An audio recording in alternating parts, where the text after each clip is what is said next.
मेरे दुश्मन समझ रहे थे मैं। বলিউডের অন্যতম আলোচিত ফ্র্যাঞ্চাইজি ডন আবারও শিরোনামে। দীর্ঘদিন ধরে অনিশ্চয়তায় থাকা ডন 3 ঘিরে নতুন করে উত্তেজনা ছড়িয়েছে এক গুঞ্জনে। নিজের আইকনিক চরিত্রেই ফিরতে পারেন শাহরুখ খান।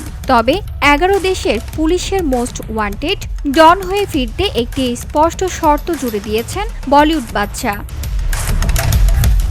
নিউজ 18 সহ ভারতের একাধিক সংবাদ মাধ্যমের খবরে বলা হয়েছে, শাহরুখ খান চান তার সুপারহিট ছবি জওয়ানের পরিচালক অ্যাটলি কুমারকে ডন 3 এর সঙ্গে যুক্ত করতে। শাহরুখের মতে, দক্ষিণী ঘরানার এই নির্মাতা যুক্ত হলে সিনেমার পরিসর যেমন বাড়বে, তেমনি নতুন প্রজন্মের দর্শকেরও আগ্রহ আরও তীব্র হবে।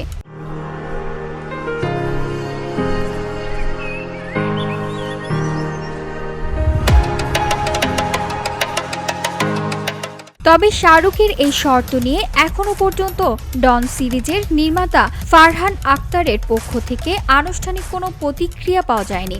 এর আগে ডন 3 এর নায়ক হিসেবে রণবীর সিং এর নাম ঘোষণা করা হলেও পরে তিনি নিজেই সরে দাঁড়ান। এরপর থেকেই শাহরুখের প্রত্যাবর্তন নিয়ে জল্পনা জোরালো হয়েছে। 1978 সালে সেলিম খান জাভেদ আখতার জুটির হাত ধরে প্রথম ডন চরিত্রটি পর্দায় আসে। সেখানে অভিনয় করেছিলেন অমিতাভ বচ্চন। 2006 সালে শাহরুখ খানের হাত ধরে নতুন রূপে ফিরে আসে ডন, যা ব্যাপক সাফল্য পায়। 2011 সালে মুক্তি পায় এর সিকুয়েল। 2 বছর আগে ডন 3 তৈরির ঘোষণা এলেও চিত্রনাট্য পছন্দ না হয় তখন সরে দাঁড়ান শাহরুখ। সে সময় তার অনুপস্থিতি নিয়ে ভক্তদের তীব্র প্রতিক্রিয়াও দেখা যায়। ক্যামিও গুঞ্জন উঠলেও শেষ পর্যন্ত তা বাস্তবায়িত হয়নি। VOD Bangla news desk.